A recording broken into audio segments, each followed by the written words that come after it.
యోహాను సువార్త 2వ అధ్యాయం 3వ వచనం నుంచి 6వ వచనం వరకు చదువుకుందాం. యోహాను సువార్త 2వ అధ్యాయము 3వ వచనం నుంచి 6వ వచనం వరకు ఎవరైనా మైక్లో నాకు చదివి సహాయం చేయండి గట్టిగా. ద్రాక్షారసం అయిపోయినప్పుడు యేసు తల్లి వారికి ద్రాక్షారసము లేదని ఆయనతో చెప్పగా యేసు ఆమెతో, అమ్మా, నాతో నీకేమి పని? నా సమయం ఇంకనూ రాలేదనెను. ఆయన తల్లి పరిచారకులను చూచి ఆయన మీతో చెప్పునది చేయుడనెను. యూదుల శుద్ధీకరణాచార ప్రకారము 2-3 తూములు పట్టు 6 రాతి బాణలు అక్కడ ఉంచబడి ఉండెను.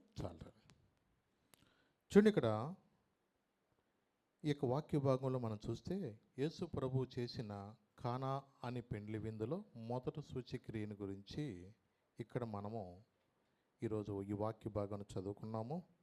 ఈ యొక్క వాక్య భాగంలో మనం గమనించినట్లయితే యేసు ప్రభు వారి యొక్క తల్లి ఆ వివాహానికి పిలువబడినట్లుగా, అలాగే యేసు ప్రభుతో పాటుగా యేసును అలాగే ఆయన శిష్యులు కూడా వివాహానికి ఆహ్వానించబడినట్లుగా మనం ఈ లేఖన భాగాల్లో మనం గమనిస్తాం.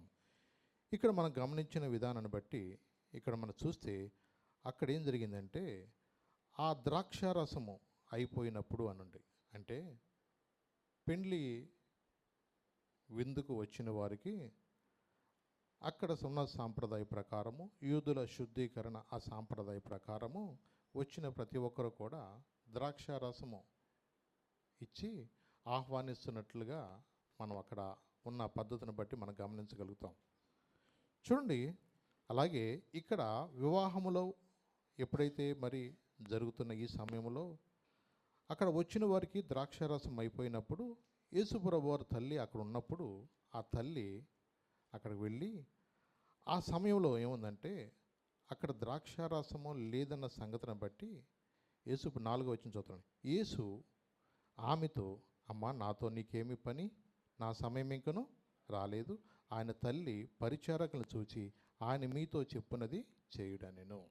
ఈరోజు వాక్య భాగంలో కూడా ధ్యానించేది ఏంటంటే ఆయన మీతో చెప్పున్నది చేయుడు.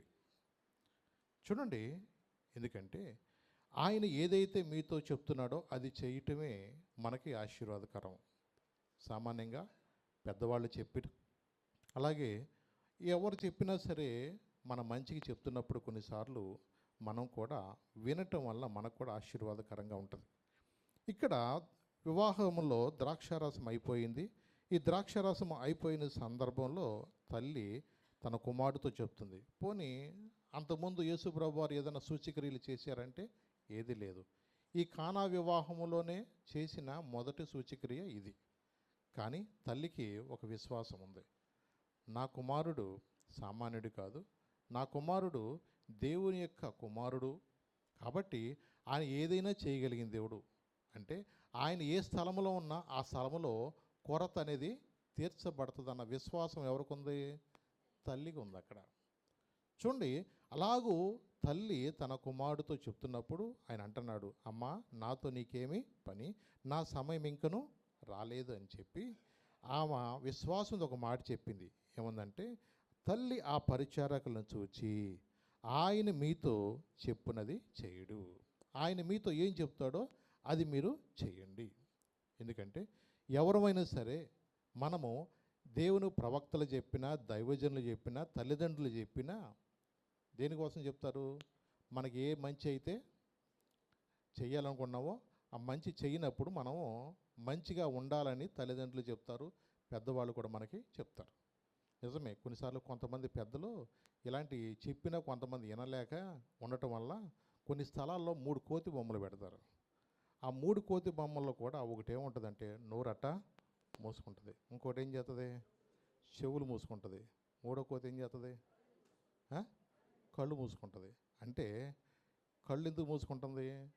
అబ్బాయి చెడ్డది చూడబాక అని. అలాగే నోరు ఎందుకు మూసుకుంటుంది?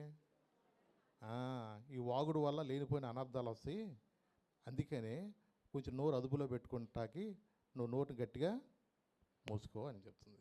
అలాగే కొన్నిసార్లు దురద చెవులు ఉంటాయి, ఆ వార్తలు ఈ వార్తలు విన్నాక నుంచి అక్కడికిక్కడ జారేస్తూ ఉంటాడు. సెల్ ఫోన్లో ఫ్రీగా వచ్చినాయి అని చెప్పేసి ఎంతసేపు గంటలు మాట్లాడతారు.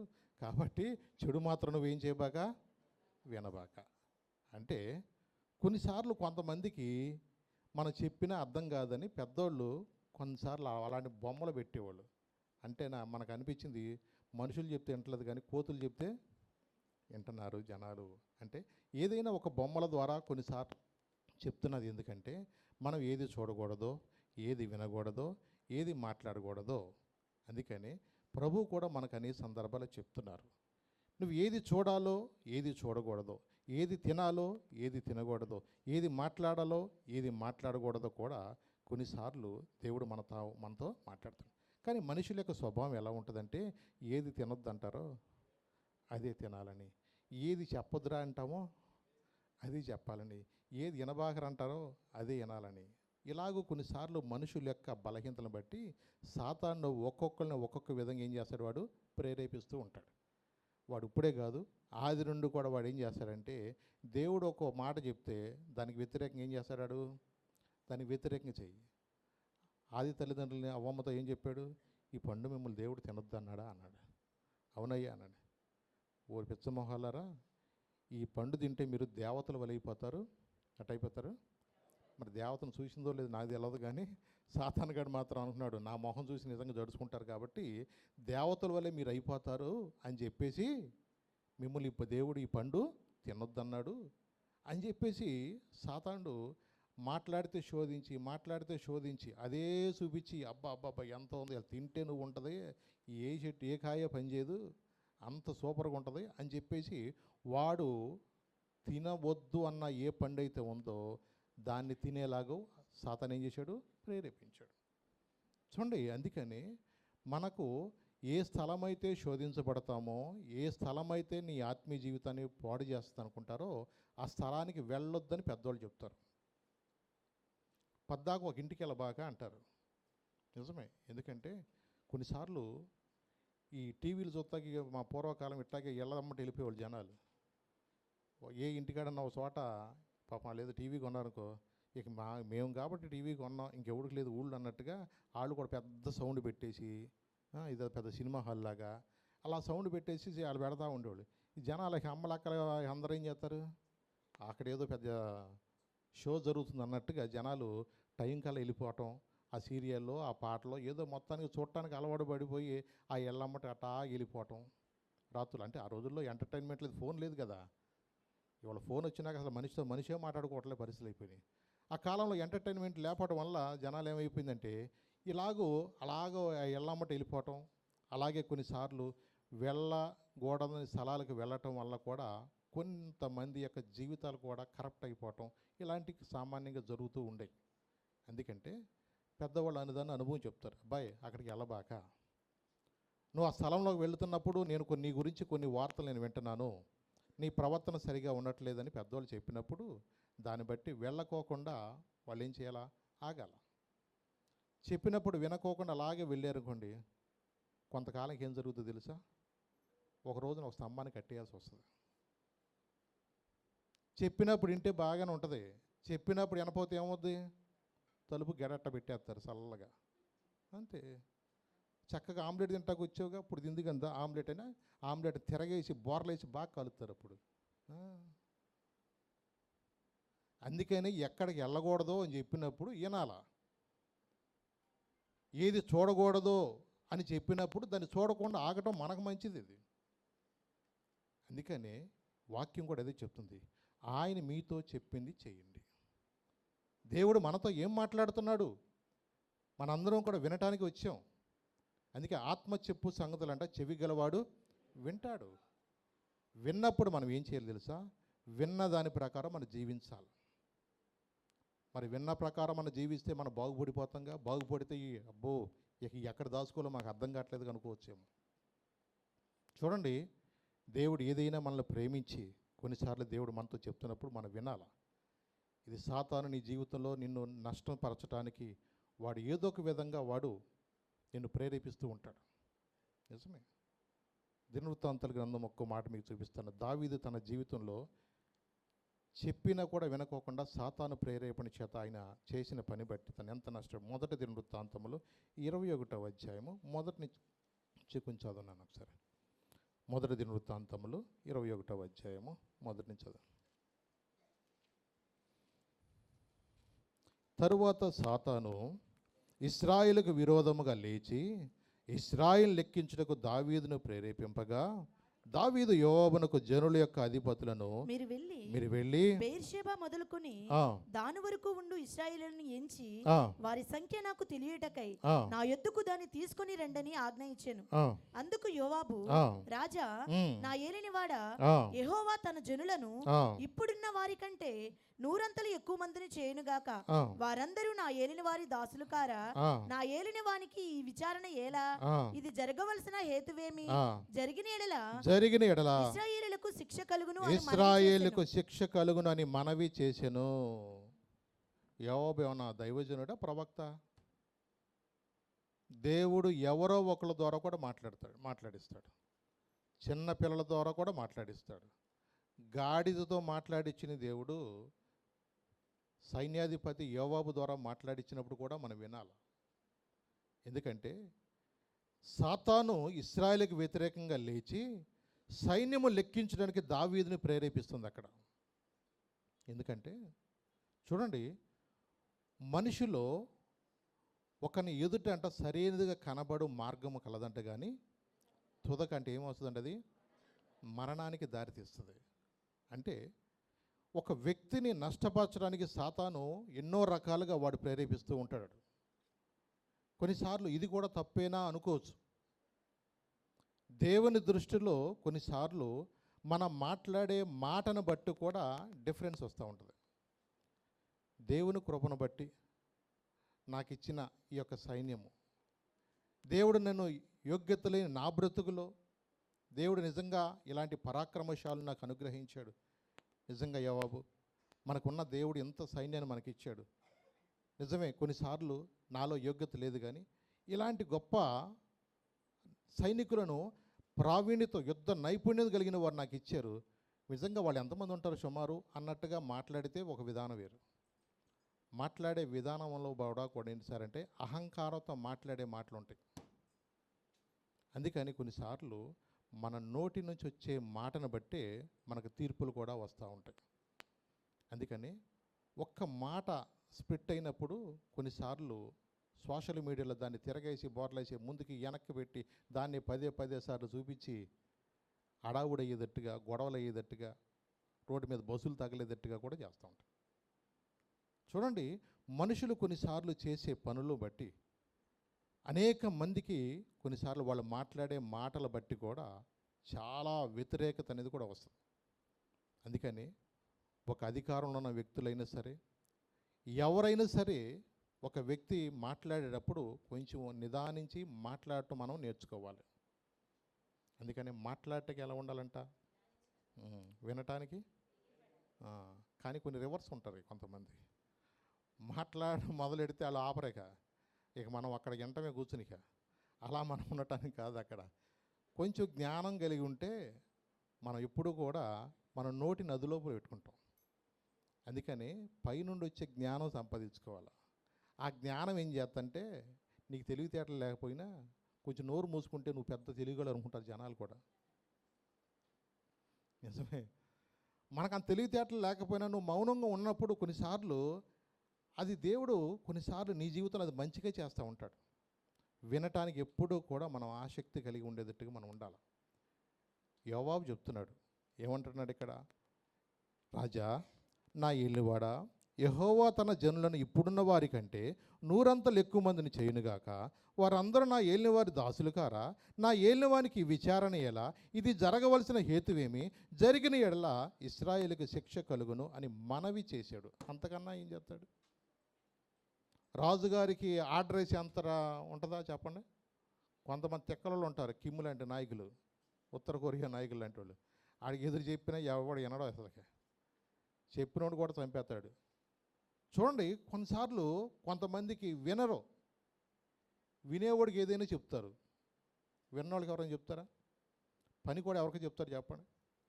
ఏదైనా కొంచెం చేసేవాడికి అయితే పని చెప్తారు తప్ప చేయనోడికి ఎవడో చెప్పడం. 2-3 సార్లు గమనించుకుంటారు, వీడు వాళ్ళు చెప్పడం అనవసరం అని చెప్పేసి చేసేవాడికి చెప్తారు తప్ప చేయనోడికి మాత్రం ఎవడో చెప్పడం. దావీదు నిజంగా తనకున్న సైన్యాన్ని బట్టి కొన్నిసార్లు అతిశయించాడు. సామాన్యంగా మనుషుల్లో కూడా ఒక మూల యాపకాయ అంత చేదు ఉంటుందేమో అనిపిస్తుంది కొన్నిసార్లు. అదేం చేస్తుందంటే మనిషిని కొంచెం రెచ్చగొడతా ఉంటుంది. మనిషి ఆహా నువ్వు సూపర్ అన్న. కొంతమంది బోర ఉదించుకుంటే బాగా ఇష్టం. అందుకని మనం ఎవరు బోర ఉదినా, నేను ఎవరు పొగిడినా నీ స్థితి నువ్వు గమనించి ఎక్కడ ఉండాలి? మనము కొంచెం తగ్గి ఉంటాం, మనం మర్చుకో. ఒకవేళ తగ్గేదిలే అన్నాం అనుకో, దెబ్బ తగులుద్దు మనకి. అందుకని మనం ఎప్పుడూ కూడా ఎలా ఉండాలంటే తగ్గించడం నేర్చుకోవాలి. అన్ని విషయాల్లో కూడా దేవుడిని ఎంతగా హెచ్చించినా, దేవుడిని ఎంతగా ఆశ్చర్యించినా, ప్రభువా నీ కృప. దావీదు బుద్ధి ఎప్పుడు వచ్చింది తెలుసా? దెబ్బలు తిన్న తర్వాత అర్థమైంది. నిజమే, కొన్నిసార్లు మనకి దెబ్బలు కూడా మనకు మంచిదే. ఎదురు దెబ్బలు తగిలినప్పుడే కొంచెం మనం కూడా ట్రాక్లో కరెక్ట్గా వస్తాం. అందుకని దేవుడు మనల్ని ప్రేమించి కొన్నిసార్లు మనం సరి చేస్తూ ఉంటాడు. దానివల్ల జరిగిన నష్టం ఏంటి తెలుసా? నాకు నువ్వు చెప్పొచ్చు అంతవాడువా, ముందు చెయ్యే పని అన్నాడు. అంతే. ఈ మాట అతను ఏమి చేయలేక చూడండి అక్కడ ఆయన ఏం చేశాడంటే, ఇక్కడ మనం 7వ వచనం చూద్దాం. ఈ కార్యము దేవుని దృష్టికి ప్రతికూల మగుట చేత ఆయన ఇశ్రాయేలును బాధ పెట్టెను. చూసారా?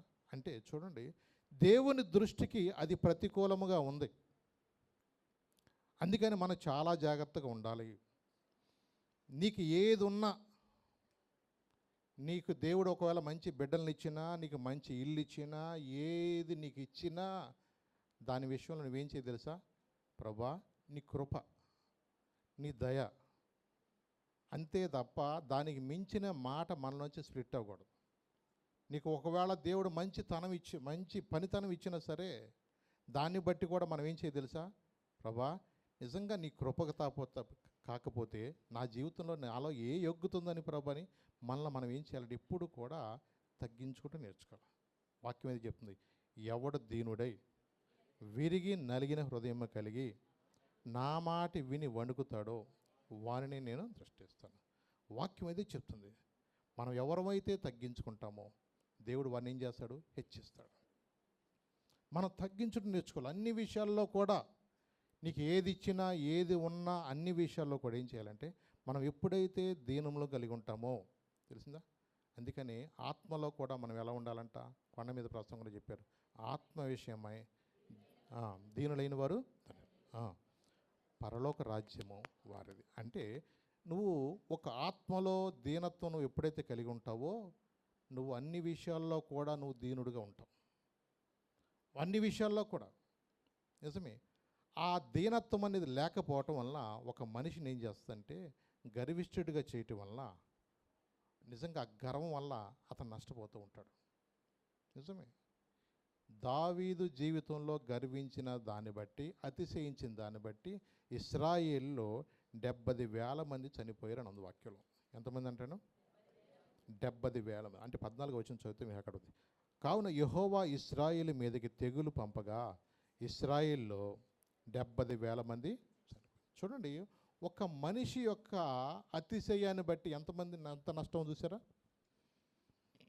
ఒక ఊళ్ళో ఒక వ్యక్తి చనిపోయినా, ఒక కుటుంబానికి యాక్సిడెంట్ అయినా, నిజంగా ఆ కుటుంబమే మాత్రమే కాదు, ఆ గ్రామం కూడా తల్లడిల్లిపోతూ ఉంటారు కదా. కానీ 70,000 మంది ఇశ్రాయేలు ప్రజలు, బహుశూరులైన వారు, పరాక్రమంతులు చనిపోతే ఆ ప్రాంతం ఎంత భయంకరంగా ఉంటుందో తెలుసా? పైగా వాళ్ళ తప్పు లేదు అక్కడ. వాళ్ళ తప్పు లేకోకుండా దావీదు యొక్క అతిశయాన్ని బట్టి, దావీదు యొక్క అహంకారంగా మాట్లాడిన దాన్ని బట్టి, పైగా దీనివల్ల మనకు నష్టం అని చెప్పినప్పుడు కూడా వినుకోకుండా నేను చెప్పింది చెయ్యి అన్నాడు. అంతే. దాన్ని బట్టి నిజంగా ఎంత భయంకరమైన వేదన ఉంటుందో తెలుసా? కొన్నిసార్లు అనుకోవచ్చు. అందుకని మనము కొన్నిసార్లు జాగ్రత్తగా ఉండాలి. బైబిల్లో ఇంకొక వ్యక్తి ఉన్నాడు. ఆయన కూడా హిజ్కియా అనే రాజుగారు. ఆయన పేరేంటి? హిజ్కియా అనే రాజు. ఈ హిజ్కియా అనే రాజు కూడా దేవుడు మరణకరమైన రోగం నుంచి దేవుడు విడిపించాడు. బహు ఆశ్చర్యకరంగా చనిపోవలసిన వ్యక్తిని కూడా తను దేవుని సన్నిధిలో తగ్గించుకొని ప్రార్థన చేసినప్పుడు దేవుడు తనకు మళ్ళా ఆయుష్కాలాన్ని దేవుడు పెంచాడు. చూడండి, దేవుడిచ్చిన ఆయుష్కాలాన్ని బట్టి, దేవుడిచ్చిన స్వస్థతను బట్టి దేవుడికి ఎలా ఉండాలి? అతను కృతజ్ఞతకు ఉండాలి. ఆయన నిన్ను ఏ విధంగా స్వస్థపరిచాడో, నిన్ను ఏ విధంగా బాగు చేశాడో, నీ దగ్గరకు వచ్చిన సైన్యము బబులోను రాజైనా ఎవరైనా 39 అధ్యాయం చూడండి. యెషయా మొదటి 2 వచనాలు. యెషయా 39 చూడండి ఒకసారి. ఆ కాలమందు బబులోను రాజు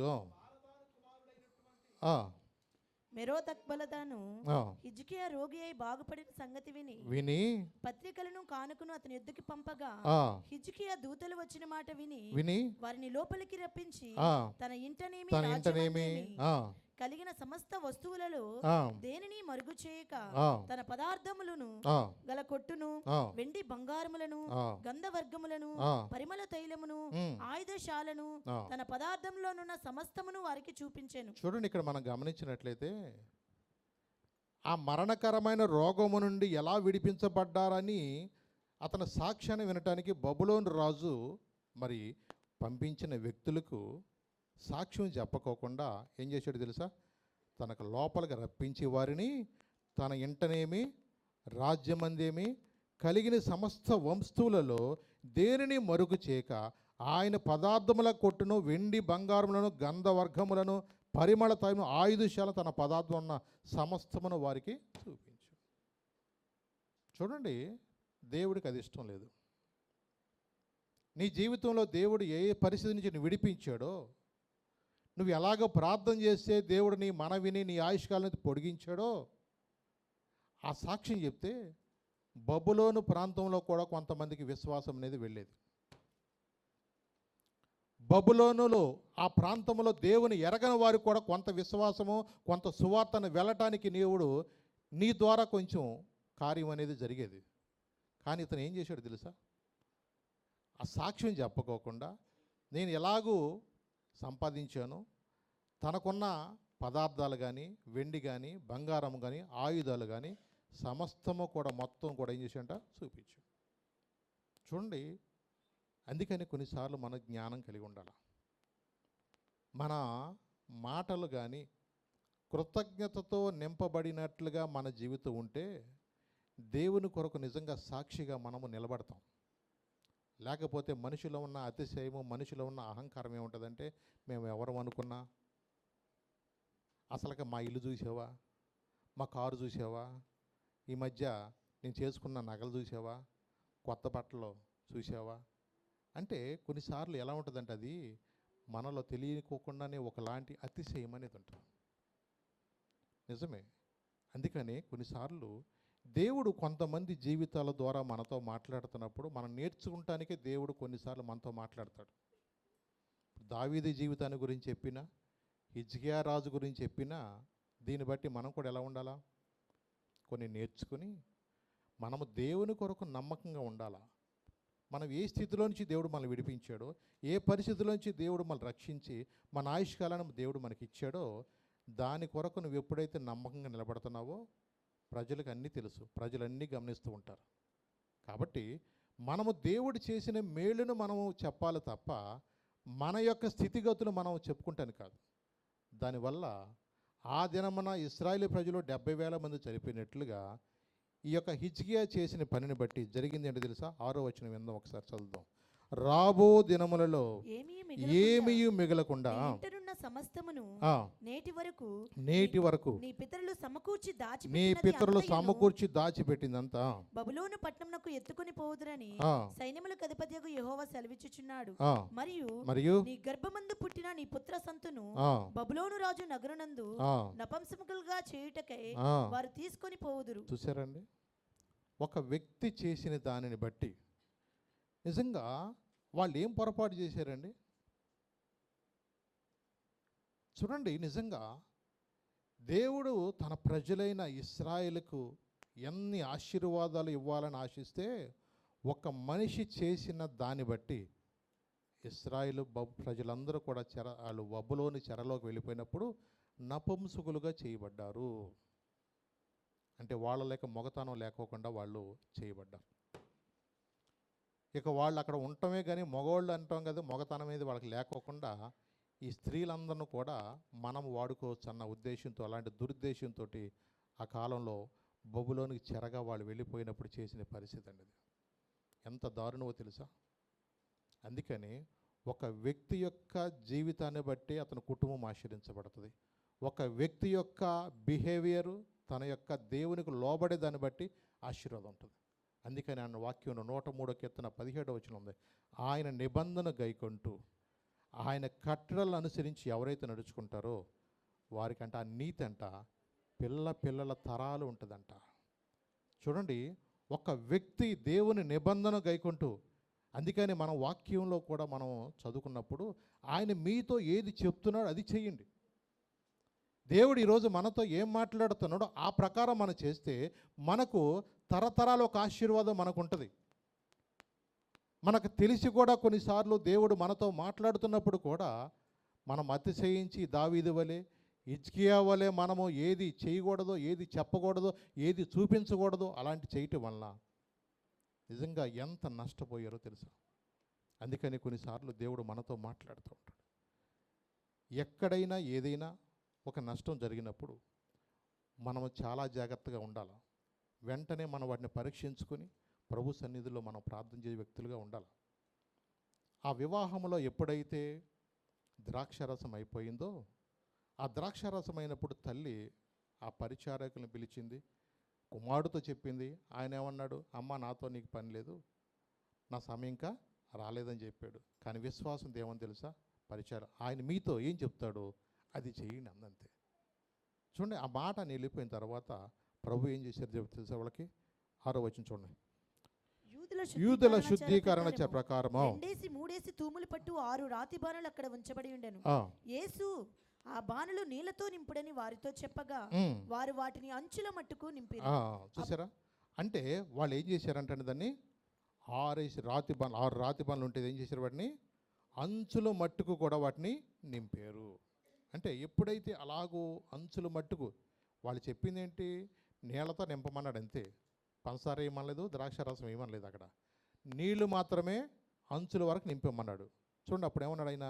వారితో మీరు ఇప్పుడు ముంచి విందు ప్రధాని యొద్దకు తీసుకుని పొండి చెప్పగా వారు తీసుకుని పోయి, ఆ ద్రాక్షారసము ఎక్కడి నుండి వచ్చానో ఆ నీళ్లు ముంచు తీసుకొని పోయిన పరిచయాలకు తెలిసింది, కానీ విందు ప్రధానికి తెలిగిపోయిన కనుక ద్రాక్షారసమైన ఆ నీళ్లు రుచి వచ్చినప్పుడు ఆ విందు ప్రధాని పెండ్లి కుమారుని పిలిచి, ప్రతివాడు మొదట మంచి ద్రాక్షారసము పోయిను, నీవైతే ఇది వరకు మంచి ద్రాక్షారసం ఉంచుకుని ఉన్నావని అతనితో చెప్పాను.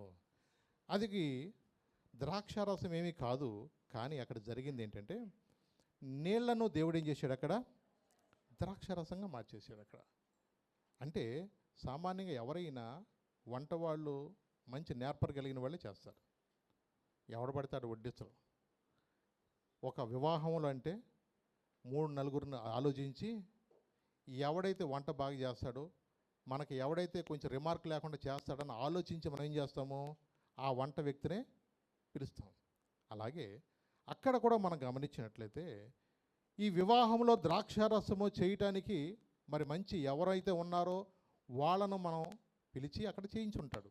కానీ ఆ ద్రాక్షారసం అంట యేసు ప్రభువారు అద్భుతంగా నీళ్లను ద్రాక్షారసంగా మార్చిన దీనితో పోల్చుకుంటే అది అంత టేస్ట్గా లేదంట. ఆయన ఆశ్చర్యపోతున్నాడు, ఇది ఎక్కడ దాచారు? ఆయన ఉద్దేశం ఏంటి తెలుసా? కొన్నిసార్లు మన వివాహాలు ఏం చేస్తామంటే ఒకవేళ తర్వాత వాళ్ళకి ఉంటుందో ఉండదో అని చెప్పేసి 2 గిన్నెలు కూర, ఒక స్వీటు, ఇంకా ఏదో కొంచెం ఉంటాయి కదా ఎన్ని, మళ్ళీ గబుక్కుని మొత్తం వేసేస్తే మళ్ళీ రేపొద్దున చుట్టాలు వచ్చినా ఎవడొచ్చినా అసలు పెళ్లి కొడుకే ఉండదేమో కొన్నిసార్లు అన్న అనుమానంతో ఏం చేస్తారంటే దాన్ని కొంచెం దాచి ఉంచుతూ ఉంటారు కొంచెం. అలాగే ఒకవేళ ఆయన అనుకున్నాడు, ఇది ఎక్కడ దాచారు ఇప్పుడు దాకా అన్నాడు ఆయన. చూడండి, కొన్నిసార్లు దేవుడు చేసే కార్యాలు మన ఊహకు అందవండి నిజంగా. సర్వోన్నతమైన స్థలములయందు నీ మహిమ వివరించగా, ఉన్నతమైన నీ సంకల్పము ఎన్నడు ఆశ్చర్యమే. సర్వోన్నతమైన స్థలములయందు నీ మహిమ వివరించగా, ఉన్నతమైన నీ సంకల్పము ఎన్నడు ఆశ్చర్యమే. ముందెన్నడు చవి చూడని సరికొత్తదైన ప్రేమామృతం, ముందెన్నడు చవి చూడని సరికొత్తదైన ప్రేమామృతం, నీలోనే దాచావు ఈనాటికై, నీ రుణం తీరదు ఏ నాటికి. నీలోనే దాచావు ఈనాటికై, నీ రుణం తీరదు ఏ నాటికి. అతి పరిశుద్ధుడా స్తుతి నైవేద్యము నీకై అర్పించి కీర్తింతును. అతి పరిశుద్ధుడా స్తుతి నైవేద్యము నీకై అర్పించి కీర్తింతును. నీవు నా పక్షమై నన్ను దీవించగా, నీవు నా తోడువై నన్ను నడిపించగా, జీవింతును నీ కోసమే ఆశ్రయమైన నా యేసయ్యా. జీవింతును నీ కోసమే ఆశ్రయమైన నా యేసయ్యా. అతి పరిశుద్ధుడా స్తుతి నైవేద్యము నీకై అర్పించి కీర్తింతును.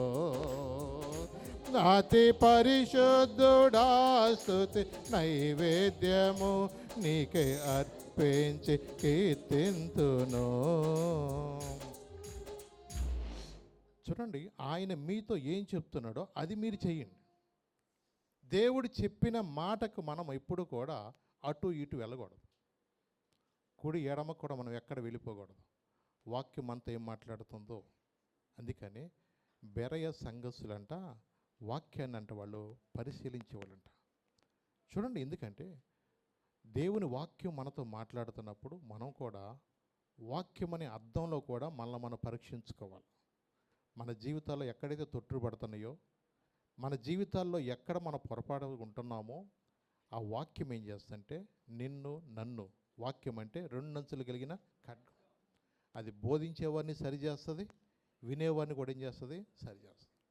రెండంచులు కలిగిన ఖడ్గం అది. అందుకని వాక్యము మనతో మాట్లాడుతున్నప్పుడు, వాక్యమైన దేవుడు నీతో నాతో మాట్లాడుతున్నప్పుడు మనం అందుకని ఆయన ఏం మీతో చెప్తున్నాడో, ఏం మాట్లాడుతున్నాడో దాని ప్రకారం మనం చేస్తే మన జీవితాలు ఎలా ఉంటుందో తెలుసా? నిజంగా ఒక ఆశీర్వాదకరంగా, ఒక దీవెనకరంగా కోల్పోయినవి ఏదైతే ఉన్నాయో నీ జీవితంలో మళ్ళా దేవుడు ఏం చేస్తాడో తెలుసా? అవన్నీ మళ్ళా నీకు తిరిగి ఇవ్వగలిగిన దేవుడు. అందుకని మారాను కూడా ఏం చేశాడు ఆయన? మధురముగా చేయగలిగిన దేవుడు. నీ జీవితంలో ఏది కోల్పోయావో ఆయన మాట వింటే మళ్ళా కోల్పోయిన సంవత్సరాల పంటను కూడా దేవుడు మళ్ళీ ఏమి ఇస్తానన్నాడు? ఆయన నీకు మళ్ళా తిరిగి ఇస్తాడు. నిజమే, గత కాలంలో ఒకవేళ దేవుని మాట వినుకోకుండా, ఆయన చెప్పింది చేయకోకుండా, నీకు నచ్చినట్టుగా నువ్వు జీవించి ఎంత నష్టపోయావో, ఇప్పుడైనా సరే మీరు ఉపవాసం ఉండి కన్నీరు విడుస్తూ మనస్ఫూర్తిగా దేవుని యొద్దకు వచ్చినప్పుడు ఆయన చెప్పినట్లుగా మనం చేస్తే నీ తలరాతను దేవుడు మార్చగలిగింది. నిజమేనా? నీ జీవితంలో ఏదైనా ఒక మార్పు జరగాలంటే ఆయన చెప్పినట్లుగా మనం విన్నప్పుడు మాత్రమే మన జీవితాలు మారుతాయి. అలాగే చెప్తారులే పాస్టర్ గారు, చెప్పాలి కాబట్టి వాళ్ళు అలా చెప్తారు అనుకుని దాన్ని టేక్ ఇట్ ఈజీగా తీసుకున్నావంటే మన జీవితంలో సంవత్సరములు పంటను మనమే చేతులారా నష్టపరుచుకుంటాం. వయసు అంతా అయిపోయినాక మళ్ళీ వయసు వస్తుందా? టైం అయిపోయినాక మళ్ళీ చదువుకుంటే టైం ఉంటుందా? అలాగే కొన్నిసార్లు నీ జీవితంలో ఏదైతే కోల్పోయావో, దేవుడి చిత్తమైతే, దేవుని కృప ఉంటే ఆయుష్కాలం ఆయన పొడిగిస్తే కొంచెం కాలమైన దేవుని కొరకు మనం నిలబడగలుగుతాము. దేవుని సన్నిధిలో నమ్మకంగా మనము ఉండి ఆయన ఇచ్చే ఆ రాజ్యంలో కృప పొందుకోగలుగుతాం వెళ్ళటానికి. నిజమే, అందరికి ఆ కృప దొరుకుద్ది అనుకున్నారు ఏంటది? అందరికి ఆ కృప దొరకదు. చాలామంది వినరు కూడా. చాలామందిలో కూడా ఒకలాంటి మూర్ఖత్వం ఉంటుంది. మంచి చెప్పితే జనాలు ఇవాళ ఎవడు వినరు ఎవడెవడు వినేవాడు లేడు వాళ్ళ. ఎందుకంటే కొంతమంది దేవుడు వాళ్ళని మరణానికి అప్పగించాడేమో అన్నట్టుగా అనిపిస్తుంది కొన్నిసార్లు. ఇది తినకూడదురా బాబు, కైనీరా, చచ్చిపోతావురా అంటే కూడా సావు బతుకులు ఉన్న వాళ్ళు కూడా ఎలా ఉంటుంది తెలుసా, దానికి అలవాటు పడిపోయి నాకు అదే కావాలనుకున్న మనస్తత్వాలు ఉంటాయి కొంతమంది. ఇది మంచిది కాదు, వాడు ఫోటో పెట్టి అమ్ముతున్నాడు, ఆ పక్కన దొంగసాటుగా అమ్ముతున్నాడు. చూడండి, ఇవాళ మనుషులను చెడగొట్టే కొన్నిసార్లు చూసి మనుషులు ఈ దొంగ రవాణా ఎట్ట చేయాలా, కాపీలు ఎట్ట రాయాలా, ఎన్ని టెక్నాలజీ అనుకున్నారు ఇవాళ. అందుకని వాళ్ళు చాలా జాగ్రత్తగా చెప్పులు కూడా తీసుకురావద్దు అంటారు కొంతమందిని పరీక్ష హాల్లో వచ్చేటప్పుడు కూడా. నిజమే. ఎందుకంటే మనుషులకు తెలివితేటలు ఎక్కువైపోయి ఈ రోజున ఏ విధంగా ఎలాగో ఎవరిని లెగిస్తే ఎవరిని మోసం చేద్దామన్న మనస్తత్వాలు ఈ రోజున ఉంటాయి మనుషులు. నిజమే. అందుకని ప్రభు ఒక చెప్పిన మాట ఇంకోటి మాట జ్ఞాపం చేస్తాను. మత్తయి సువార్త 5వ అధ్యాయము 27 నుంచి 29 చదువుదాం. మత్తయి సువార్త 5వ అధ్యాయము 27 నుంచి 29 చదువుదాం. ఆమె యేసుని గూర్చి విని నేను ఆయన వస్త్రములు ముట్టిన. మత్తయి సువార్త 5వ అధ్యాయము 27 నుంచి 29 దాకా. వ్యభిచారము చేయవద్దని చెప్పబడిన మాట మీరు విన్నారు కదా, నేను మీతో చెప్పినది ఏమనగా, ఒక స్త్రీని మోహపు చూపుతో చూచు ప్రతివాడు అప్పుడే తన హృదయమందు ఆమెతో వ్యభిచారము చేసిన వాడగును. నీ కుడి కన్ను నిన్ను అభ్యంతరపరచిన ఎడల దాన్ని పెరికి నీ యొద్ద నుండి పారవేయము, నీ దేహమంతయు నరకములో పడవేయబడకుండా నీ అవయవములలో ఒకటి నీకు ప్రయోజనము కదా. చూసారా, చూడండి. అందుకని ప్రభు చెప్పిన మాట ఏంటంటే, వ్యభిచారము చేయవద్దని చెప్పబడిన మాట వీరు విన్నారు కదా, నేను మీతో చెప్పున్నది ఏమనగా, ఒక స్త్రీని మోహపు చూపుతో చూచు ప్రతివాడు అప్పుడే తన హృదయమందు ఆమెతో వ్యభిచారము చేస్తున్నట్టే. అందుకని కొన్నిసార్లు మనం చాలా జాగ్రత్తగా ఉండాలి. ఈ రోజున ఉన్న పరిస్థితులు బట్టి ఫోన్స్ అనేది ఇవాళ మనిషిని తెలియకోకుండానే చెడ్డ చూపులకు అలవాటు చేసే అవకాశం ఉంది ఈ రోజున. ఎక్కడికో వీళ్ళు సినిమాల్లో వీళ్ళు చూడవసరలా. నిజమే. ఎందుకంటే కొన్నిసార్లు అపవాది ఏం చేస్తా అంటే, నీ యొక్క కన్ను గనక చెడిపోతే నువ్వు దేహమంతా కూడా చెడిపోయి నువ్వు చూసిన దాన్ని బట్టి నువ్వు అమలు చేయాలన్నట్టుగా కొన్నిసార్లు అవకాశం కోసం చూస్తూ పొరపాటు చేసే అవకాశం ఉంటుంది. అందుకని యోబు భక్తుడు ఒక మాట చెప్పాడు. చూడండి, 31వ అధ్యాయంలో 1 నుంచి 2 వచనాలు ఒక్కసారి చూద్దాం. అక్కడ యోబు భక్తుడు ఏం చెప్పాడు అక్కడ? 31వ అధ్యాయం చూడండి ఒకసారి, 1 నుంచి 2 వచనాలు. ఆయన ఒక కన్నులతో ఒక నిబంధన చేసుకున్నాడంట. ఆయన నేను తన కన్నులతో ఏం చేశాడు? ఆయన నిబంధన చేసుకుంటున్నా, కన్యకను నేను ఎలాగు చూతును అలాగు చేసిన యెడల దేవుని ఆజ్ఞ ఏమగును, ఉన్నత స్థలమునున్న సర్వశక్తుని స్వాస్థ్యం ఏమగును. అవునండి, ఆయన కన్నులతో ఏం చేశాడంట? ఒక నిబంధన చేసుకున్నాడంట. ఎలాగ నిబంధన చేసుకున్నాడు అంటే 7వ వచనం కూడా చూద్దాం. న్యాయమైన త్రాసులో ఆయనను తూచును గాక, నేను త్రోవ విడిచి నడిచిన ఎడల, నా మనస్సు నా కన్నులను అనుసరించి నడిచిన ఎడల, మాలిన్యం ఏమైనా నా చేతులకు తగిలిన ఎడల, దానిని వేరొకడు భుజించును గాక, నేను నాటినది పెరికివేయబడును గాక, నేను హృదయమున పరస్త్రీని గనక మోహించిన ఎడల, నా పొరుగువాని ద్వారమున నేను పొంచి ఉన్న ఎడల, నా భార్య వేరొకని తిరుగలి విసురును గాక, ఇతరులు ఆమెను కూడుదురు గాక. ఒక నిబంధన చేసుకున్నాడండి తను. నా కళ్ళు వేరే స్త్రీ వెంక చూడటానికి వీల్లేదు, అంతే. ఒక నిబంధన చేసుకున్నాడు. అందుకని మనం కూడా కొన్నిసార్లు నీ కళ్ళును ఎక్కడైతే కొన్నిసార్లు అభ్యంతరకరంగా ఉంటున్నాయో ఆ యొక్క సైట్స్లోకి అసలు వెళ్ళకోకుండా ఆగిపోవడం మంచిది. నిజమే. ఎందుకంటే ఇవాళన్న పరిస్థితులు బట్టి చిన్న పిల్లలు పెద్దవాళ్ళు కూడా త్వరగా వాటికి అట్రాక్ట్ అయిపోతున్నారు. ఇవాళ ఫేస్బుక్ అనివ్వండి, ఇన్స్టా అనివ్వండి, ఇంకా వాట్సాప్లో ఇంకా రకరకాలుగా ఉన్నాయి కదా.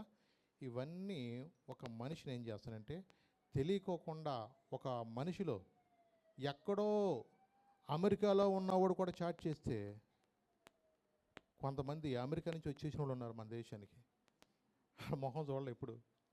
అసలు నువ్వు ఎంత బాగున్నావో ఎట్టడికి మరి ఏం మాటలు చెప్తారో దాంట్లో తెలియదు, కానీ మొత్తానికి వాళ్ళు దానిలో ఎందుకనో తెలియకోకుండానే ఆ యొక్క మాయలోనో ఆ ఉచ్చులో అలా పడిపోయి వీళ్ళకి తెలియకోకుండానే రోబోట్లాగా వెళ్ళిపోతారు అట్టాగే. అందుకని మనం చాలా జాగ్రత్తగా ఉండాలి. నీ యొక్క జీవితంలో నిన్ను ఏది కూడా కమెంట్ చేయకూడదు. నువ్వు దాన్ని శాసించకపోతే నిన్ను శాసిస్తుంది. నీవు దాని కంట్రోల్లో ఉండకూడదు, అది నీ కంట్రోల్లో ఉండాలి. ఫోన్ నిన్ను ఏలుబడి చేయటం ఏంటి? చూడండి, అందుకనే మనం చాలా జాగ్రత్తగా ఉండాలి. సీరియల్ అయినా సినిమాలైనా ఏదైనా సరే నీ మీద అది కమాండ్ చేసే వరకు నువ్వు వెళ్ళే పరిస్థితి ఉండకూడదు. అందుకని యోబు భక్తుడు అన్నాడు, నేను నా కన్నులతో ఒక నిబంధన చేసుకున్నాను, కన్యకు నేను ఎలాగో చూడగలుగుతాను. చూడండి, అందుకని మనం కొన్నిసార్లు చాలా జాగ్రత్తగా ఉండాలి.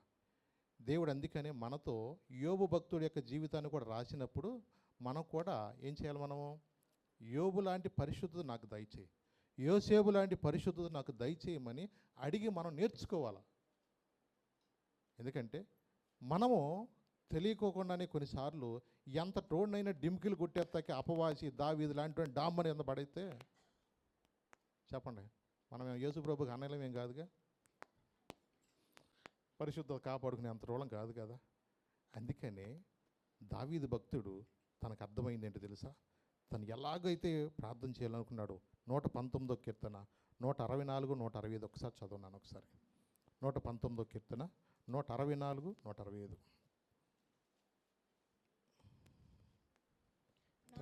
నీ న్యాయ విధులను బట్టి దినమునకు 7 మార్లు నేను నిన్ను స్తుతించుచున్నాను. ఎన్నిసార్లు అంటండి?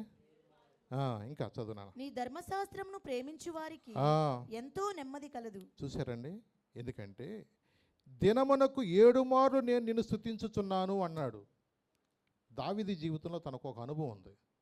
స్తుతి అనేది తన స్థితిని మార్చింది. కోల్పోయిన ఆ ప్రార్థన, కోల్పోయిన దేవుని సన్నిధిలో ఆరాధించడం అనేది పోగొట్టుకున్నాడు. దేవుని ఎప్పుడైతే స్తుతించాడో, దేవుని ఎప్పుడైతే మహింపరిచాడో, నిజంగా దేవుని కొరకు నమ్మకంగా తన యవ్వన కాలంలో నిలబడినప్పుడు తన యొక్క జీవితంలో దేవుడు ఊహించని కార్యము దావీదు పట్ల దేవుడు జరిగించాడు.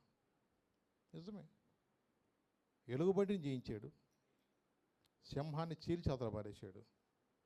ఇదే విశ్వాసంతో ఫిలిష్తీయుడైన గొలియాతును కూడా ఏం చేసి తెలుసా? ఒక రాయి ఎట్టి ఒకటి చెలతో కొట్టి చంపేశాడు.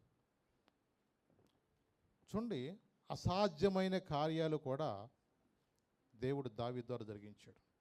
ఒక మనిషి ఎలుగుబంటిని సింహాన్ని చంపడం అంటే చాలా కష్టం.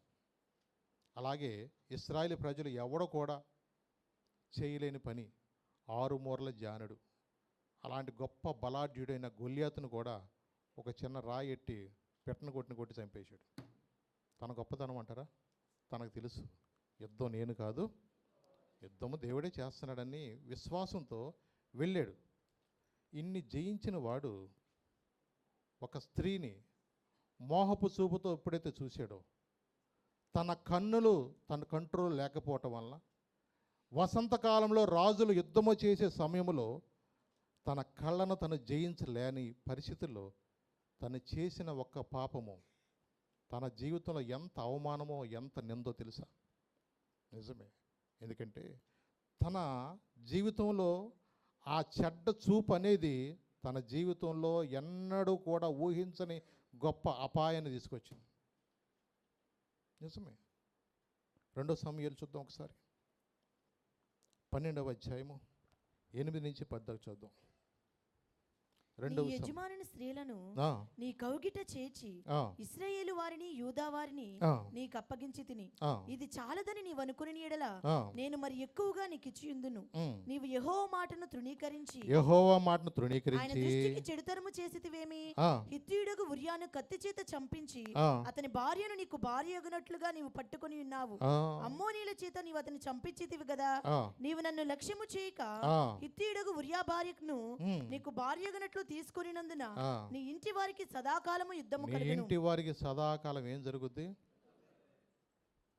చూడండి, తన కళ్ళను తను కంట్రోల్ చేసుకోకుండా చూడకూడదు అన్న దాన్ని పద్దాగా చూడటం వల్ల తన దేహం అంతా ఏమైపోయింది? చెడిపోయింది. ఎప్పుడైతే తన దేహము కంట్రోల్ తప్పిందో తను నిజంగా తన ఎంత భయంకరమైన సిట్యుయేషన్ అంటే ఎంతకన్నా తెగించినట్లుగా తన గర్భవతిని తెలిసినప్పుడు ఉరియాని పిలిపించాడు. ఇంటికి వెళ్ళలేని పరిస్థితుల్లో తను ఏ విధంగానే సరే అడ్డు తొలగించుకొని అతను కూడా ఏం చేశాడు? చంపించేశాడు. ఎందుకంటే పాపం వలన వచ్చు జీతం అంట మరణం. అందుకని మన కొన్నిసార్లు మనకు తెలియకోకుండానే భయంకరమైన హత్యలు జరుగుతున్నాయి. కొంతమంది చేసే పనులు బట్టి కడుపు మండి కుక్కర్లో పెట్టి వండుతున్నాడు ఒక్కొక్కడు. వాళ్ళు చేసిన హెదో పనులకి భార్య చేయొచ్చు, భర్త చేయొచ్చు. కొన్నిసార్లు వాళ్ళు మనుషులు ఎలా అయిపోతుంటే మృగాల్లాగా అయిపోతున్నారు. ఇక నన్ను నమ్మింది ఇది, నేను దీన్ని గొలుసు కొన్నాను, చీరలు కొన్నాను, అవి కొన్నాను, పొలం కూడా దీని మీద పెట్టాను, అన్నీ చేశాను. ఇవాళ నన్ను ఏం చేసింది? ఇవాళ నన్ను ముంచేసింది, జంప్ అయిపోయింది. ఇది దొరకని దీని సంగతి చెప్తానని చెప్పి మొత్తానికి దొరికిపుచ్చుకున్నప్పుడు అవకాశం దొరికినప్పుడు ఏం చేశాడు? చంపేసి కుక్కర్లో పెట్టి వండుతున్నాడు. ఇంటి పక్కన వాళ్ళు వాసన చూసి ఏంటయ్యా వాసన వాసన అంటాడు. ఏం లేదు, మేక్కాయలు తెచ్చుకున్న కాళ్ళు, మేక్కాళ్ళు తలకే కలుసుకుంటాను అన్నాడు అంటాడు. చూడండి ఎంత ధైర్యం ఉంది వాళ్ళ మనుషులకి. వాళ్ళ చంపేసి ఫ్రిడ్జ్లో పెట్టిన వాళ్ళు చూస్తున్నాం. చూడండి, ఏదో నేను అట్ట చెప్పానంటే అట్ట చేయబాకండి మీరు ఎప్పుడు కూడా.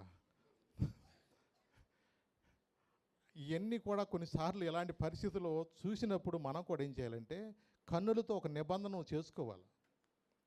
నీ కళ్ళను నువ్వు నీ కంట్రోల్లో ఉండేటట్టుగా ప్రార్థనలో దావీదుకి తర్వాత బుద్ధి వచ్చి నాకు అన్నాడు, యా నేను చేసిన బుద్ధి తక్కువ పని అయ్యి నా జీవితంలో నేను ఎంత భయంకరమైన సిట్యుయేషన్ అనిపిస్తానని ఈ దినమునకు 7 మార్లు ఇప్పుడు స్తుతించడం ప్రారంభించాను. అవును, అందుకని మనం కొన్నిసార్లు మన జ్ఞానం కలిగి ఉండాలి. చేతులు కాలేక మనం ఏదో పట్టుకున్నట్టుగా మనం నష్టం జరిగినాక మనం అలాగ మనం ఉండే కన్నా ఆయన నీతో ఏం చెప్తున్నాడో, దావీదు జీవితాన్ని గురించి చెప్తున్నాడు, హిజ్కియా జీవితాన్ని గురించి నీతో మాట్లాడుతున్నప్పుడు కొన్నిసార్లు మనం గ్రహించుకుని ఏది చూడాలో ఏది చూడకూడదు, ఏది తినాలో ఏది తినకూడదు, ఏది మాట్లాడాలో ఏది మాట్లాడకూడదో మనం గ్రహించుకున్నప్పుడు మనం ఏమవుతుంది? మన జీవితంలో ఒక ఆశీర్వాదకరంగా ఉంటుంది.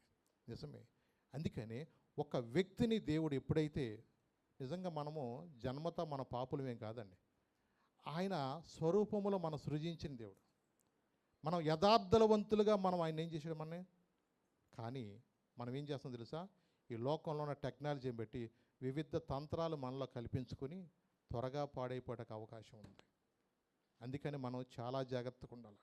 సారిపెనున్న పాత్రగా నన్ను చేజారిపోనివ్వక, శోధనలెన్నో ఎదురించినను నన్ను సోలిపోనివ్వక,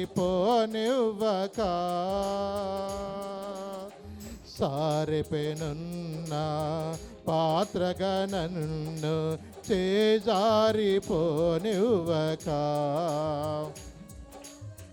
శోధనలెన్నో ఎదురించినను నన్ను సోలిపోనివ్వక,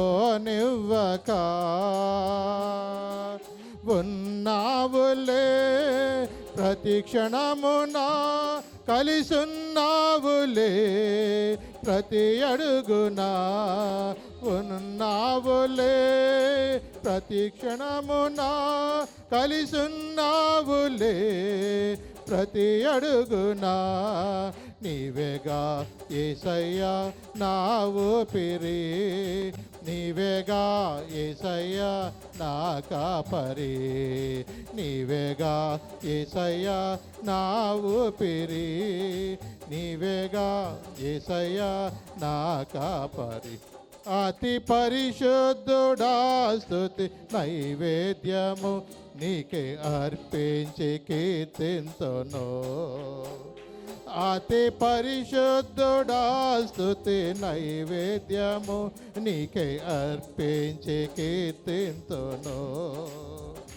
నీవు నా పక్షమై నన్ను దీవించగా, నీవు నా తోడువై నన్ను నడిపించగా, జీవింతును నీ కోసమే, ఆశ్రయమైన నా యేసయ్యా. జీవింతును నీ కోసమే, ఆశ్రయమైన నా యేసయ్యా. దేవుని కొరకు జీవించేవారుగా మనం ఉండాలండి. నిజమే, దేవుడు మనల్ని ప్రేమించి ఒక రోజున పేతురుతో దేవుడు ఒక మాట మాట్లాడుతున్నాడు. మత్తయి సువార్త, యోహాను సువార్త చూడండి ముందుగా 21వ అధ్యాయము 15వ వచనం. యోహాను సువార్త 21వ అధ్యాయం 15వ వచనం చూద్దాం. వారు భోజనము చేసిన తర్వాత యేసు సీమోను పేతురును చూచి, యోహాను కుమారుడైన సీమోను, వీరికంటే నీవు నన్ను ఎక్కువగా ప్రేమిస్తున్నావా? అతడు, అవును ప్రభువా, నేను నిన్ను ప్రేమించుచున్నానని నీవే ఎరుగుదువని ఆయనతో చెప్పెను. యేసు, నా గొర్రె పిల్లలను మేపమని అతనితో చెప్పెను. చూడండి, ఇక్కడ మనం గమనించినట్లయితే యేసు ప్రభు పునరుద్ధానుడై తిరిగి లేచిన తర్వాత మూడవసారి మళ్ళీ ఆయన ప్రత్యక్షపరుచుకున్నాయి. ఎవరి దగ్గరికి వెళ్ళాడు తెలుసా? సీమోనుతో మాట్లాడుతున్నాడు. ఏమంటారండి అక్కడ? సీమోను, వీరికంటే నీవు నన్ను ఎక్కువగా ప్రేమించున్నావా అంటే ఆయన అన్నాడు, అవును ప్రభా, నేను నిన్ను ప్రేమించున్నా, నీవే ఎరుగుదు. నిజంగా దేవుణ్ణి ప్రేమిస్తే దేవుని వెంబడించాడు. మరి నేను మళ్ళా చేపలు పడతాను, నువ్వు ఎలా వెళ్ళిపోయావు? నువ్వు ఒకరోజు ఏమన్నాడు తెలుసా? చూడండి, ఒక వాక్య భాగంలో మత్తయి సువార్త 26వ అధ్యాయము 33 నుంచి 35 దాకా చదువున్నాను ఒకసారి. ఏమన్నాడు ఆయనే? మత్తయి సువార్త 26వ అధ్యాయము 33 నుంచి 35 దాకా. అందుకు పేతురు అన్నాడు, నీ విషయమై అందరూ అభ్యంతరపడినా ఎప్పుడు కూడా నేను అభ్యంతరపడను అన్నాడు. చూసారా? అంటే ఇంకా చదువునా? అందుకు యేసు, నీ విషయమై అందరూ అభ్యంతరపడినను నేను ఎప్పుడునూ అభ్యంతరపడనని ఆయనతో చెప్పగా, యేసు అతను చూచి, ఈ రాత్రి కోడి కూయక మునిపే నీవు నన్ను ఎరుగునని ముమ్మారు చెప్పేదివని నీతో నిశ్చయముగా చెప్పుచున్నాను. చూడండి, అంటే కొన్నిసార్లు ఆయన మాట్లాడే మాటలు ఎలా ఉంటుంది తెలుసా? మీరు 26వ అధ్యాయంలో 33 దానిలో చదివినట్లయితే దానిలో అక్కడ ఉన్న వాక్యము, నేను నీతో కూడా చావవలసి వచ్చిన అని ఉంది వాక్య భాగం. ఆయనను చూచి ఏముంది అక్కడ? నేను నీతో కూడా చావవలసి వచ్చినను. అక్కడ నేను నీతో కూడా చావవలసి వచ్చిన నిన్ను ఎరుగునని చెప్పునను. ఇంత మాట మాట్లాడినాడు, మళ్ళా నీ చేపలు పడతాను ఎట్ట వెళ్ళిపోయాడు? పేదరు గురించి అనుకుంటున్నారా? ఇవాళ దేవుడు మనతో అదే మాట్లాడుతున్నాడు. నన్ను బతికిస్తే నీకు సాక్షిగా నేను ఉంటానయ్యా. నేను అన్నాను, మీరు అన్నారో లేదో నాకు తెలియదు, కానీ నేనైతే అన్నాను. ఎందుకంటే కరోనాలో ఎంతమంది అలా చనిపోతున్నప్పుడు, 40% పైన లంగ్స్ అన్నీ పాడైపోయినప్పుడు ఏమి చేయాలో అర్థం కాగల, ఎక్కడ పడితే అక్కడ చనిపోతున్నారు. అలాంటి పరిస్థితుల్లో నేను ఆఖరిసారి ఏమో అనుకున్నాను, నీకు నిజంగా నాకు లేదు అనుకుంటా, ఏదో అంతకుముందు రిపోర్ట్లు చూసి లేదు అనుకున్నాను. కానీ ఆ కరోనాలో ఫుల్గా నాకు కూడా లోపల లంగ్స్ అన్నీ బ్లాక్ అయిపోతున్నప్పుడు మళ్ళీ బ్రతుకుతానో లేదనుకున్నాను. కానీ ప్రభు సన్నిధిలో నేను మనసులో అనుకున్నా, ప్రభు నన్ను మళ్ళా క్షేమంగా నువ్వు తీసుకొస్తే నీకు సాక్షిగా నేను బ్రతుకుతాను. నేనైతే అన్నాను, ప్రభు కొరకు అందుకని నిలబడాలని ఆశ నాలో ఉంటుంది. నా కోసం కూడా ప్రార్థన చేయండి. ఎందుకంటే మనిషి అన్నాక కొన్నిసార్లు లోటుపాట్లు ఉంటాయి, కానీ ప్రతి క్షణము కూడా దావీదు వలె దినానికి 7 మార్లు స్తుతించినట్లుగా, 3 సార్లు ప్రార్థించినట్లుగా మనల్ని మనం ప్రభు పాదాల దగ్గర మనం హృదయాన్ని మనస్సాక్షిని కాపాడుకోకపోతే, ఒకవేళ పేతురు గారిని వచ్చి అడిగినట్లుగా మళ్ళా రేపు అడుగుతాడని మన గ్యారంటీ మనకు లేదు. పేతురు, నువ్వు నిజంగా నన్ను ప్రేమిస్తున్నావా? నీ తెలియదయ్యా అంటున్నాడు. నువ్వు నన్ను ప్రేమిస్తే కనుక నా గొర్రెలు మేపుతావు, నా గొర్రెలు కాస్తావు. నిజమే, ఎందుకంటే కొన్నిసార్లు దేవుని ప్రేమిస్తే ఆయన పరిచయంలో మనం ముందుకు సాగుతాం. ఎందుకంటే లోకము ధనాశలు గతించును కానీ దేవుని చిత్తము చేయవాడు నిరంతరం నిలుస్తాడు. నిరంతరం అంటే ఏంటో తెలుసా? ఆయన నిత్య రాజ్యంలో. ఈ లోకంలో మనతో ఏదీ రాదు. దేవుని కొరకు నువ్వు నీ క్రియలే నీ ఎంట వస్తాయి.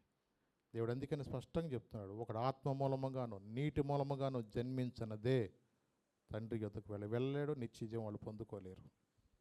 నా మాట కాదు, యోహాను సువార్తలు మీరు చూసుకోండి. నిజమే, నా శరీరము తిని నా రక్తము త్రాగువాడే నిత్యజీవం పొందుకుంటాడు. కొన్నిసార్లు ఎన్నోసార్లు మనం వాయిదా వేసుకుంటూ ఉంటాం.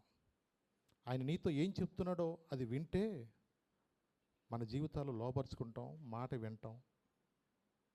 నిజంగా మన జీవితాలు ఒక మధురంగా ఉంటాయి. కోల్పోయిన జీవితంలో ఏదైతే నువ్వు కోల్పోయావు మళ్ళా తిరిగి ఇవ్వటానికి ఆయన ఇష్టపడుతున్నాడు. ఆయన నాకు అన్నీ తెలుసుకున్నావని మనం అలాగ ఉండటానికి కాదు. దేవుడు అందుకని మాట్లాడుతున్నాడు. ఒకసారి కాదు, 2 సార్లు కాదు, 3 సార్లు ఎందుకు మాట్లాడుతున్నాడు తెలుసా? ఎన్నోసార్లు మనకు అవకాశాలు దేవుడు ఇచ్చాడు. ఎన్నో ఆదివారాలు దేవుడు నీతో నాతో మాట్లాడుతున్నాడు. ఎన్నో వాక్యాలు వింటున్నప్పుడు దేవుడు మనతో మాట్లాడుతున్నప్పుడు మరి మనం ఎంతవరకు దేవుని కొరకు నిలబడగలుగుతున్నాము? ఎంతవరకు ఫోన్ మన కంట్రోల్లో ఉంటుందో దాని కంట్రోల్లో మనం ఉంటున్నామా? ఇవన్నీ కూడా మనం నేర్చుకోవాలా. మనం ఎప్పుడు కూడా దినదినము ఆయన సన్నిధిలో ఒక సాధకం చేసుకోవాలి భక్తిని. అప్పుడు నీ భక్తి అప్పుడు నీకు ధైర్యం ఇస్తుంది. ఏదైనా తేడా వచ్చినప్పుడు ఇచ్చికేలాగా, అయ్యా నేను ఎట్ట బతికినా ఒక్కసారి జ్ఞాపకం చేసుకో. మనం ఆ మాట చెప్పగలుగుతామా?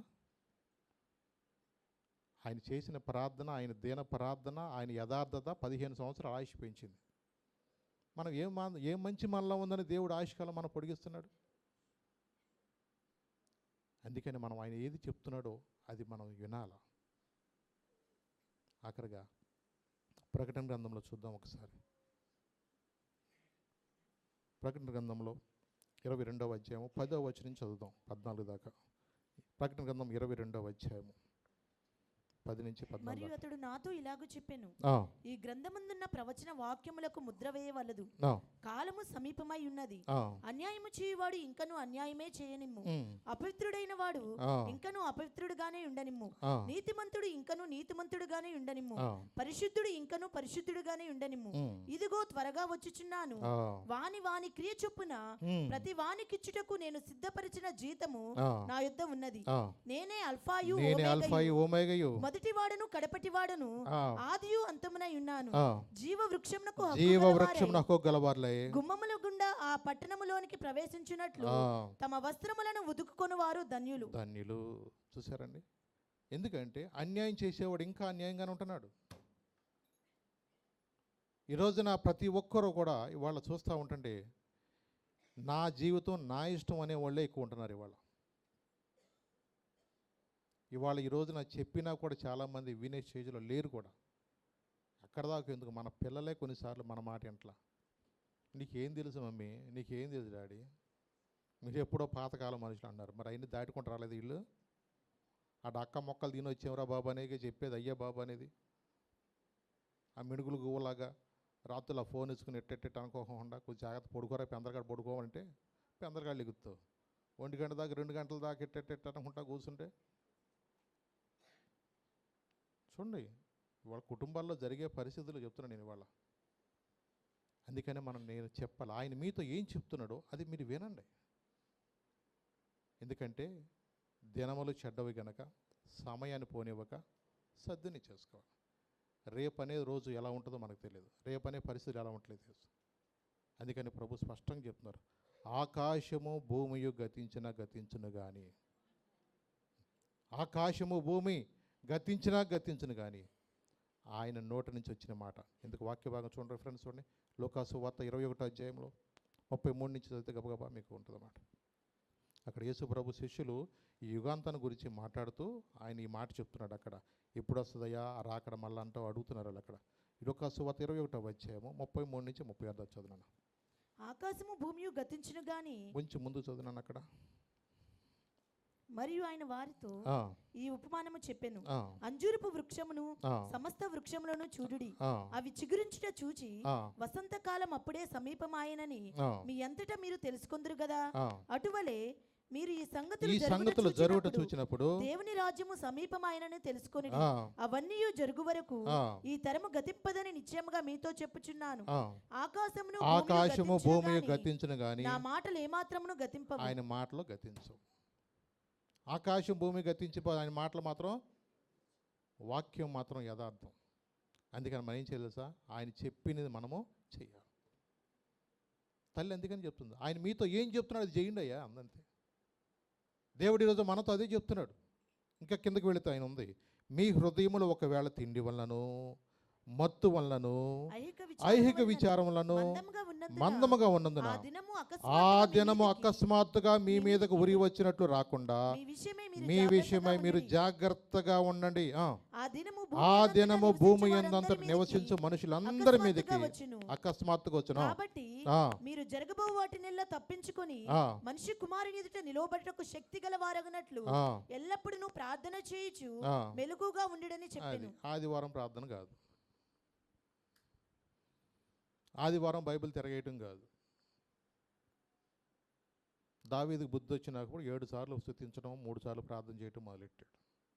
కనీసం మనమన్నా విన్నప్పుడు ఆయన మాట విన్న, ప్రభా నా జీవితంలో కూడా ఇప్పటికే నా సమయం ఎంతో పోగొట్టుకున్నాను. నిజమే అక్కడ అన్నాడు. అందుకని ఒకవేళ తిండి వలన, మత్తు వలన, ఐహిక విచారాలు అంటే ఏం తింటామో, ఏం త్రాగుదాం, ఏం ధరించుకుని మందమగా ఉన్నందున ఆ దినము అకస్మాత్తుగా మీ మీదకు, అంటే ఆ దినం అంటే రాకడే కాదు, నీ రోజు వచ్చింది అనుకోండి, ఎక్కడికి వెళతావు? రోజులని మనయేనా? మన జాగ్రత్తగా దోలచ్చు, ఎదురోడు జాగ్రత్తగా దోలతాడని గ్యారంటీ ఏమనుందా? ఆ రోజున ఏమీ చేయలేని పరిస్థితి. ఒక్కరోజు నాకు అవకాశం, ఒక్కరోజు అవకాశం నాకు ప్రభా అంటాక దేవుడికి మన టైం ఇస్తాడు అన్నారా? దేవుడు అందుకని మనతో మాట్లాడినప్పుడే మనం కూడా వినాలా, లోబడాలా, ప్రభు పాదాల దగ్గర తగ్గించుకోవాలి. నిజమే, దేవుడు మనల్ని ప్రేమించి మనతో మాట్లాడుతున్నది ఎందుకో తెలుసా? మనం విని ఊరుకుంటానికి కాదండి. ఆయన మీతో చెప్పింది మీ చేయడని తల్లి చెప్పినట్లుగా మనం కూడా వాక్యం ఏదైతే చెప్తుందో ఆ వాక్య ప్రకారం విని లోబడినప్పుడు మన జీవితాలు ఆశీర్వాదకరంగా ఉంటాయి. మన జీవితాలు ఇదివరకు కోల్పోయి మళ్ళా తిరిగి ఇవ్వటానికి అవకాశం ఉంది. కాబట్టి దేవుడిచ్చిన సమయాన్ని సద్వినియోగం చేసుకుందాం. లేచి నిలబడదాం. లేచి నిలబడి చిన్న ప్రార్థన చేసుకుందాం. ప్రభుతో చెప్దాం, ప్రభా నన్ను ప్రేమించి ఈ దినం ముందు నాతో మాట్లాడే ప్రభా, తల్లి పరిచారకులను పిలిచి ఆయన మీతో చెప్పినది చేయమని చెప్పి వెళ్ళింది ప్రభా. నిజమే ప్రభా, అయా నిజమే, నువ్వు చెప్పినట్లుగా వాళ్ళు విన్నప్పుడు ప్రభా ఎప్పుడు చూడలేదు అలాంటి మధురమైన రుచి. అయ్యా నాయన వాళ్ళు ఆశ్చర్యపోయారు ప్రభా తండ్రి. నాయన అవునయ్యా, నువ్వు చెప్పినట్లుగా మా వింటే మా బ్రతుకులు ప్రభా అయ్యా వేరొక విధంగా ఉంటాయి ప్రభా. తండ్రి నాతో మాట్లాడుతున్నప్పుడు గ్రహింపు నాకు దయచేయి ప్రభా. నా తల్లిదండ్రులు చెప్పిన, దైవజనులు చెప్పిన, ప్రవక్తలు చెప్పిన ప్రభా అయ్యా నేను నష్టపోకూడదని నాతో మాట్లాడుతున్నావు కదా ప్రభా. నీ వాక్యం ఏం చెప్తుందో అని బెరయ్య సంఘస్థులు కూడా పరిశీలించుకున్నారు ప్రభా. నాయన అయా ఎన్నోసార్లు నాతో మాట్లాడుతున్నప్పుడు, ఎన్నోసార్లు నా హృదయంలో ప్రభా అయా గ్రహింపు నాకు దయచేయి ప్రభా. దావీదు తన జీవితంలో ఎంత నష్టపోయాడో మాతో మాట్లాడు. హిజ్కియా తన జీవితంలో ఎంత నష్టపోయాడో మాతో మాట్లాడు ప్రభా తండ్రి. మేము తెలిసి కూడా నష్టపోయేవారిగా ఉండనివద్దు ప్రభా తండ్రి. నీ సన్నిధిలో ప్రభా నీ మాట చొప్పున మేము జీవించేవారుగా, నీ మాటకు లోబడే జీవితాలు మాకు దయచే ప్రభా తండ్రి. అవునయ్యా, నీ మాట విని వణికే జ్ఞానం మాకు దయచే ప్రభా తండ్రి. ఈ మాటలు మా హృదయంలో భద్రపరచుకుని నీ సన్నిధిలో నమ్మకంగా ప్రభా నేను వెంబడిస్తూ ప్రభా నువ్వు అప్పగించిన పనిలో ముందుకు సాగే కృప మాకు దయచే ప్రభా. ప్రభా ప్రతి బిడ్డను కూడా మీరు జ్ఞాపం చేసుకోండి. నువ్వు చెప్పినట్లుగా చేయటానికి మాకు కూడా లోబడే విధేయత జ్ఞానం మాకు దయచేయమని యేసు నామమున నడుచున్నాను తండ్రి. ఆమేన్, ఆమేన్.